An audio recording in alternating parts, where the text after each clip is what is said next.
မဆုမွန်ရေဘာတွေလုပ်နေရတော့ပင်မလို့ထိုင်းနေတာအခုဒီမှာမနေ့ပြန်ပွဲအတွက်ကိုကျမဒီမှာကားပေါ်မှာတန်ရှင်းလာလုပ်နေတာအဲ့တော့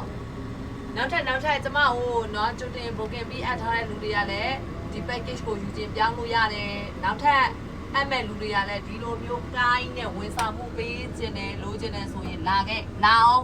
ဒီကနေပြီးအဲ့ရနေပြခဲ့တစ်ခါနဲ့ပြခဲ့ပါခဲ့တော့ဟိုအေကန်လေးရောအဲ့ကဲလည်းပါတယ်ကျမကအကုန်ပါပြီသားနော်အဲ့ကဲပါမယ်ဒီမှာမိတ်ကက်ခန်းပါတယ်ဟောဒီမှာမိတ်ကက်တွေဒီလိုတွေဒီလေးထည့်မယ်မိတ်ကက်တွေလိုထည့်မယ်မီးလုံးတွေနဲ့ဒီလိုတွေဟန်ကြပန်ကြလိမ့်ကျင်တယ်ဆိုလို့ရှိရင်တော့မဆုမွန်စီကိုအရင်ကြိုတင်ဖို့ကင်လောက်ထားလိုက်တော့ပြီးတော့ပြောမယ်နော်မဆုမွန်မိတ်ကက်လိမ့်တာလည်းလှတယ်ဝန်ဆောင်မှုကလည်းကောင်းတယ်အဲ့တော့ဆယ်လာပိုင်းကတိတ်ပြီးရက်မရှိတော့အဲ့တော့ကြိုတင်ဖို့ကင်လောက်ထားပါ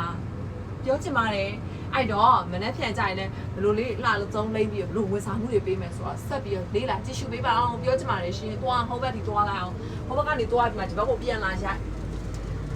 ဒီမီးတွေကနေဟိုဖုန်းမရဘူးလို့ပြောနေတာကဲဘာလို့သေးလဲပြောပေးခ